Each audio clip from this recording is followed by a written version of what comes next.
don't know what it's like being a drinking straw. You haven't got the faintest idea what it's like to be a drinking straw, have you? Let's face it.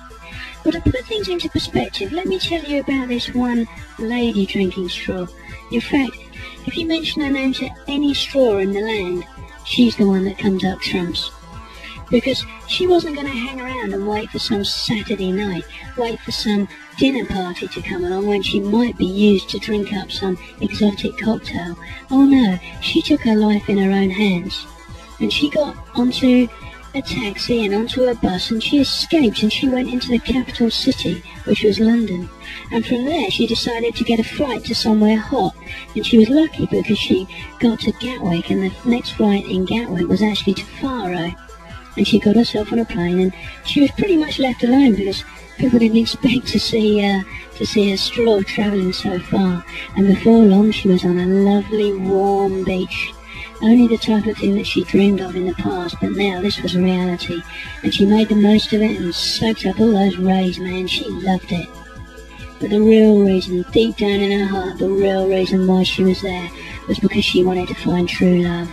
And sure enough, she met a Portuguese straw, a straw called Stavros, and he called himself an Algarvian because he was very, very sophisticated, and he'd certainly seen more of the world than most other drinking straws had, and he showed this one lady straw a hell of a time, and he even introduced her to the locals, and the locals loved her.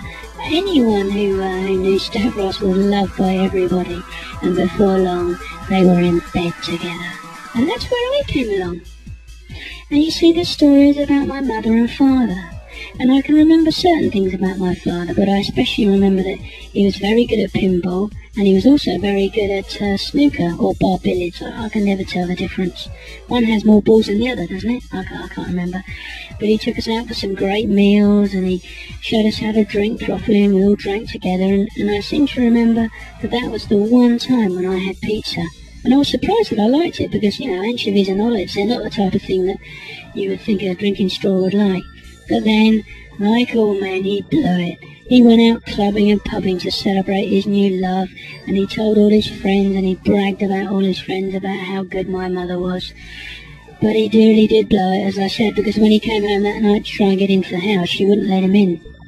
In fact, she sent him out to go and get some coffee because he had such an awful hangover. And he went out with all his friends, and the next morning, for some reason, I had this feeling that this was going to be the last time I ever saw my father.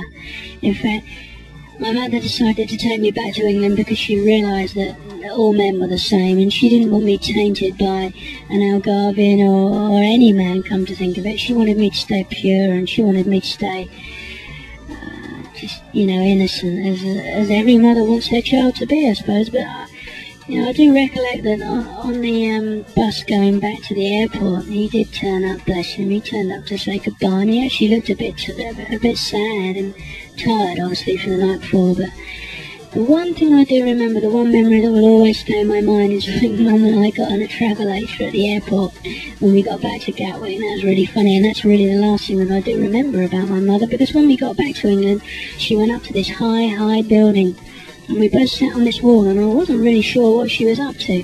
But then she just said to me that it doesn't matter, you know, all men are the same, and there aren't any fish in the sea, and all male straws are the same. And she jumped off the building, and she landed on the floor with a really flat thud. And well, I didn't know what to do. I mean, I was left alone in this country, and I had a lot of growing up and a lot of maturing to do. So the only thing I could do was jump after her, and I did, and I landed beside her, and I noticed that she was battered and bruised, and there was no way any straw hospital was going to make her better this time.